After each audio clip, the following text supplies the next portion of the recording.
Assalamualaikum warahmatullahi wabarakatuh. Alhamdulillah pada saat yang mulia ini sedang berjalan acara Khatam Kubro salah satu santri kita yang bernama Raihan, putra Bapak Zul dari Lubek. Jadi di sini kita akan sedikit menyampaikan kisah nyata, ya Pak Ale, kisah nyata. Karena sebahagian orang beranggapan untuk masuk pondok itu tidak perlu dengan proses, tidak perlu dengan persiapan. Yang penting masuk sudah.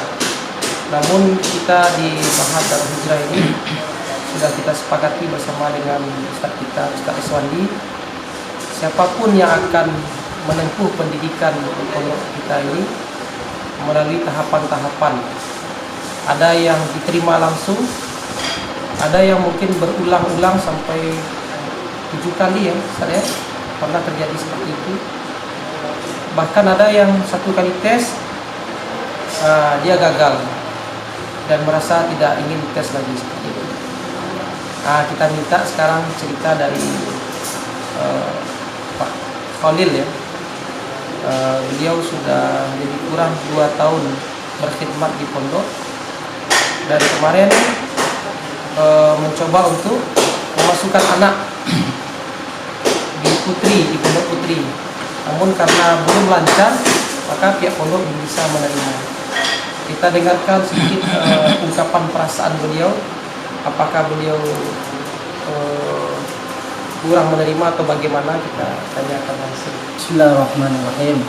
Alhamdulillahirabbil alamin. Allahumma shalli ala sayyidina Muhammad wa ala sayyidina Muhammad. Alhamdulillah, kurang lebih 2 tahun 2 bulan kami belajar mengambil bagian dari pondok pesantren Ma'had Darul Hijrah untuk berkhidmat, belajar melayani dengan senang hati para santri dan para ustaz. Jadi alhamdulillah, dengan adanya pondok pesantren, saya pribadi dan istri saya mengharapkan bagaimana anak saya ini hafiz-hafizah, alim-alimah dan mempunyai jiwa khidmat, dan kami belajar untuk memasukkannya di pondok pesantren Ma'had Darul Hijrah ini. Tetapi setelah dites, ternyata anak saya gagal.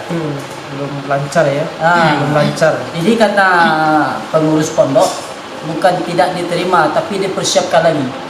Tapi setelah kejadian ini, kami merasa tersentak gitu. Karena selama ini kami membiarkan anak-anak kami dengan Al-Quran. Berbulan-bulan kami tak acuhkan dia dengan Al-Quran. Pas dia tes, dia tidak berhasil. Ini bukan salah anak, bukan salah pondok, salah saya sebagai orang tua, karena tidak mempersiapkan dengan maksimal mungkin. Pondok bukan tidak menerima, tetapi pondok menyuruh menyiapkan lebih mantap lagi. Itu sadarnya kapan nih? Sadarnya seperti itu kapan? Hari itu sadarnya. Oh, hari tak itu. perlu lama-lama sadarnya untuk agama. Hari itu kesadaran kami, sehingga ajib luar biasa setelah kejadian ini. Sehingga di rumah pun kami membuat program untuk anak saya 2 orang, istri dan 2 orang. Kami buat persiapan mulai dari subuh. Karena apa? Kami nak ini lagi terulang, anak laki-laki kami ini gagal untuk tes untuk kali ini. Dan kami berharap kepada rasa kecewa tidak ada, rasa sakit hati tidak ada, rasa sedih ada. Kenapa? Harapan yang besar anak masuk pondok pesantren, dia selamat dan ada sifat ketaatan di dalam pondok pesantren tersebut. Jadi hanya itu saja ringkasan dari saya. Semoga ini untuk kedepannya anak saya ini mudah untuk masuk pondok pesantren. Amin. Jadi telah kita dengarkan satu cerita dari Bapak Khalil kan, mengenai proses anaknya waktu tes di Ma'had Darul Hijrah. Sekarang kita minta sedikit saran-saran Ustadz agar anak-anak ini punya tips semangat untuk menjadi seorang penghafal Al-Quran, insyaallah. Alhamdulillah, sebetulnya anak-anak belum kenal yang namanya pondok pesantren. Akhirnya ketika dibawa ke pondok pesantren, mereka kadang-kadang nggak punya kesiapan mental untuk berpisah dengan orang tua.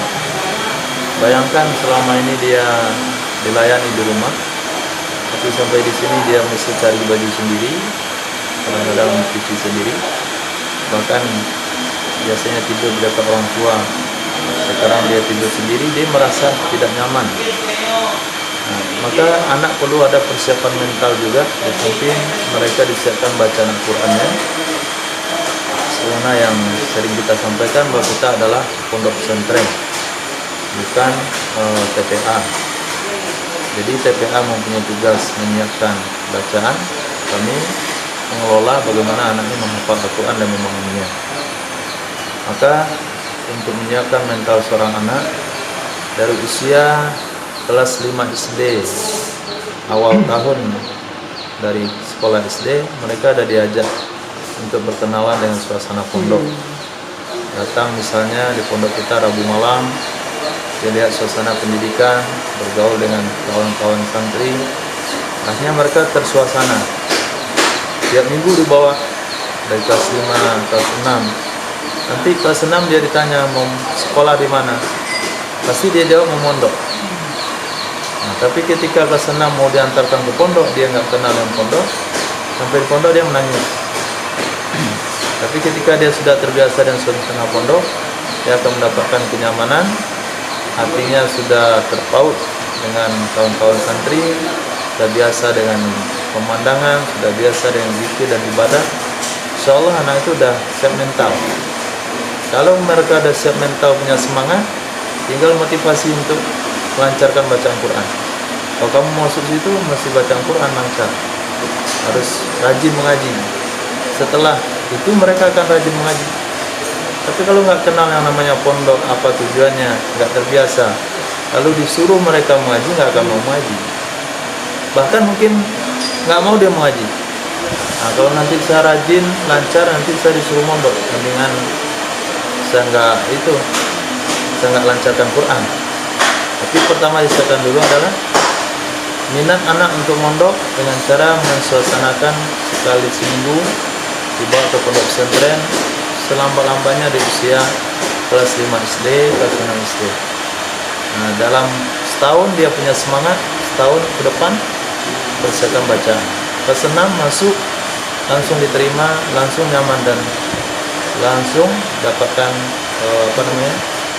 terbiasa dengan suasana pondok. Itu salah satu metode untuk menyiapkan anak sebelum pesantren. Tips bagaimana bisa membuat anak itu mengarah mau untuk masuk ke pondok pesantren. Nah, maka semangat belajarnya itu setelah minat mondoknya ada. Maka kelas 5 SD itu setahun menyiapkan minatnya dulu. Ngajinya nggak usah terlalu dipaksa. Nah, setahun dia punya minat dengan pondok. Nah, di awal kelas 6 kalau dia sudah minat, itu insya Allah ngajarnya gampang. Di minatnya dulu ditanamkan dengan membawa ke suasana pondok pesantren. Kalau sudah ada minat, nggak perlu lagi dimarahin anak itu. Itu diarahkan.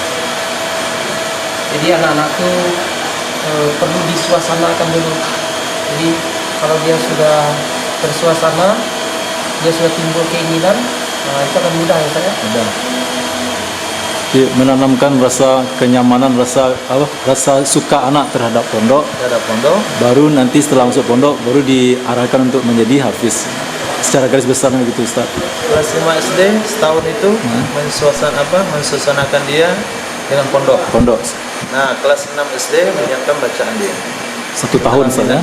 Jadi 2 tahun persiapan dulu. Jadi alhamdulillah kita buat video ini untuk memberikan sedikit informasi kepada masyarakat luas akan pentingnya membuat persiapan bagi anak-anak kita dari rumah, sehingga nanti ketika dia pondok, dia sudah kenal dengan pondok, sudah terbiasa dengan pondok, dan dia merasa nyaman di pondok, dan dia akan menjadi orang yang bersungguh-sungguh di pondok. Jadi semoga sedikit informasi ini membuat kita lebih semangat lagi, terutama bagi calon-calon santri. Kemudian boleh diulang pengalaman ya, Bapak. Pak Zul, boleh Pak Zul? Tadi itu hari Alhamdulillah, rasanya hari ini hari yang bahagia karena anak saya ini udah jadi hafiz Quran kan.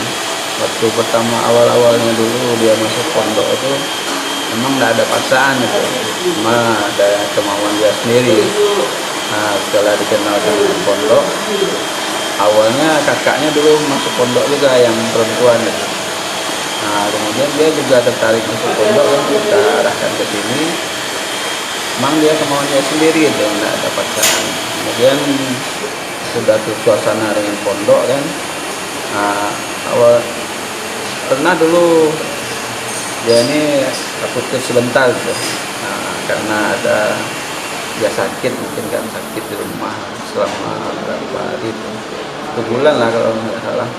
Kemudian masuk lagi, nah masuk lagi dengan hafalannya yang mungkin karena arahan ustadznya juga kan. Nah, alhamdulillah sekarang udah lancar gitu kan. Nah, dan capai cita-citanya tuh.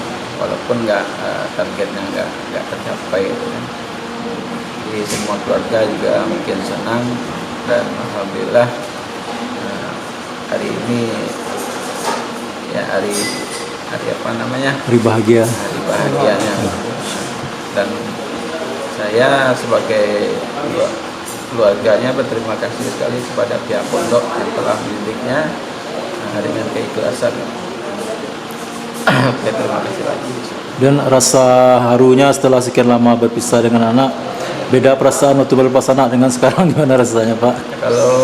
Kalau saya mah udah biasa itu, karena kita sering keluar juga kan 3 hari, 4 hari itu. Jadi berpisah sama anak tuh ya itu kalau untuk dunia ini nggak apa berpisah sama anak kan. Nah, nanti kita di akhirat kan bisa bertemu. Allah. Oke lah, insyaallah. Ya. Ya, mudah-mudahan ya ini semua dapat kita pahami sebagai informasi yang bermanfaat, dan kami dari pihak pondok pesantren mengucapkan selamat ya kepada Pak Zul. Mudah-mudahan anaknya lanjut ya jadi seorang ulama, bukan saja penghafal Quran, sebagai ulama dai yang siap nanti memberikan manfaat kepada seluruh umat insyaallah. Jazakallah khair.